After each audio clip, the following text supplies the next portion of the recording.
অবশেষে এবার নিজের চূড়ান্ত সিদ্ধান্ত জানিয়ে দিলেন আর্জেন্টিনার দুর্ভাগা মহাতারকা পাওলো দিবালা।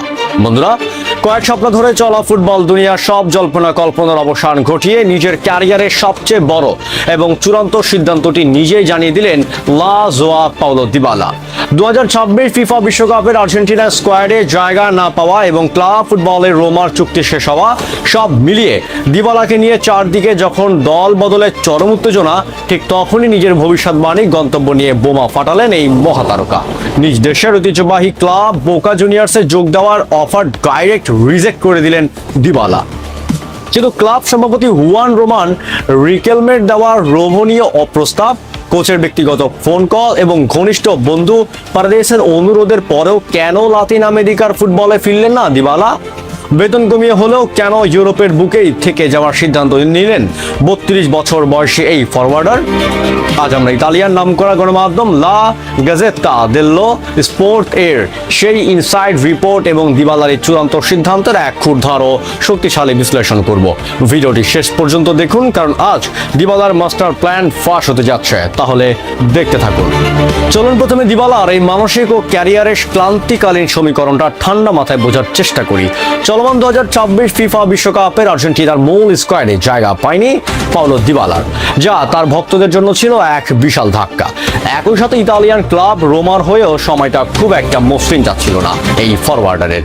আর এই সুযোগেই গুঞ্জন ডালপালা মেলে যে দিবালা হয়তো ইউরোপের পাশ চুকিয়ে নিজ দেশের অন্যতম সেরা ক্লাব বোকা জুনিয়র্সে যোগ দিচ্ছেন। গতকালই রোমার সঙ্গে দিবালার চুক্তির মেয়াদ অফিসিয়ালি শেষ হয়ে যায়। ফ্রি এজেন্ট হওয়ার ঠিক এই মোক্ষম দিনটিতেই বোকা কর্তৃপক্ষ নিজের চূড়ান্ত সিদ্ধান্ত জানিয়ে এক বড় ধাক্কা দেন দিবালা।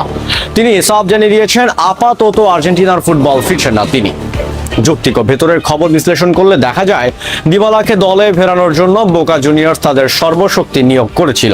ক্লাবের কিংবদন্তি সভাপতি হুয়ান রোমান রিকেলমে নিজের দিবালার সাথে যোগাযোগ করেছিলেন এবং একটি বিশাল অঙ্কের চুক্তিপত্র প্রস্তুতি রেখেছিলেন। শুধু তাই নয়, বোকার কোচ ভাস্কো আরুয়া বারেনা দিবালাকে দলে পাওয়ার সম্ভাবনা এতটাই রোমাঞ্চিত ছিলেন যে তিনি নিজে ফোন দিবালার সঙ্গে ক্লাবের ভবিষ্যৎবাণী প্রজেক্ট নিয়ে দীর্ঘ আলাপ করেন কলে। এমনকি দিবালার ঘনিষ্ঠ বন্ধু এবং আর্জেন্টিনা দলের মিডফিল্ডার লিয়ান্দ্রো পারেদেসও তাকে বোকাতে আসার জন্য অনেক বোঝানোর চেষ্টা করেছিলেন। কিন্তু দিন শেষে সবার অনুরোধকে বুড়ো আঙুল দেখিয়ে উত্তর এসেছে একটাই, আর তা হলো না। কিন্তু কেন দিবালা বোকা জুনিয়র্সের মতো ঐতিহ্যবাহী ক্লাবের প্রস্তাব ফিরিয়ে দিলেন?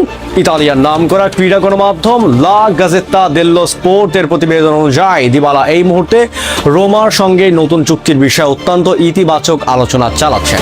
সবচেয়ে অবাক করার বিষয় হলো রোমা কর্তৃপক্ষ দিবালাকে বেতন কমানোর প্রস্তাব দিলেও ইউরোপিয়ান ফুটবলের শীর্ষ স্তরে নিজের ধার বজায় রাখতে ইতালিতে থেকে যেতে আগ্রহী এই 22 বিশ্বকাপ জয়ী ফরওয়ার্ড।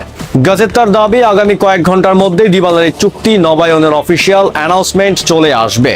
শৈশবের ক্লাব ইনস্টিটিউট এসি থেকে পারলেমো এই জুয়েন্টস হয়ে 2022 সালে রোম সাম্রাজ্যে পা রাখা দিবালা ইউরোপের প্রতিযোগিতামূলক ফুটবল ছেড়ে এখনই লাতিন আমেরিকায় গিয়ে সহজ ক্যারিয়ার বেছে নিতে চান না। তার চোখ এখনো ইউরোপের লিগ ও চ্যাম্পিয়ন লিগের দিকে। দিবালার এই না বোকা জুনিয়র্সকে দল পুনর্গঠনের জন্য সম্পূর্ণ এখন নতুন কোনো বিকল্প খুঁজতে বাধ্য করছে। তবে 32 বছর বয়সে এসে বেতন কমিয়েও ইউরোপের ক্লাবে টিকে থাকার এই সিদ্ধান্ত প্রমাণ করে দিবালার ভেতরের লড়াকু মানসিকতা এখনো কতটা তীব্র।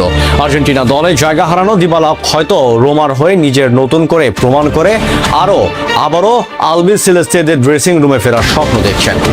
বন্ধুরা, বোকা জুনিয়র্সের বিশাল অফার এবং রিকেলমে পারেদেসের অনুরোধ ফিরিয়ে দিয়ে রোমাতেই থেকে যাওয়ার দিবালার এই সিদ্ধান্তকে আপনারা কিভাবে দেখছেন? এটি কি তার ক্যারিয়ারের জন্য সঠিক সিদ্ধান্ত, নাকি বোকাতে আসলেই বেশি ভালো হতো? কমেন্ট বক্সে আপনার ক্ষুরধার ফুটবলীয় মতামত এখনই জানিয়ে দিন। ফুটবল বিশ্বের প্রতিটি দলবদল, ব্রেকিং আপডেট এবং ইনসাইড টেকনিক্যাল বিশ্লেষণ সবার আগে পেতে আমাদের এই চ্যানেলটি এখনই সাবস্ক্রাইব করুন। ধন্যবাদ।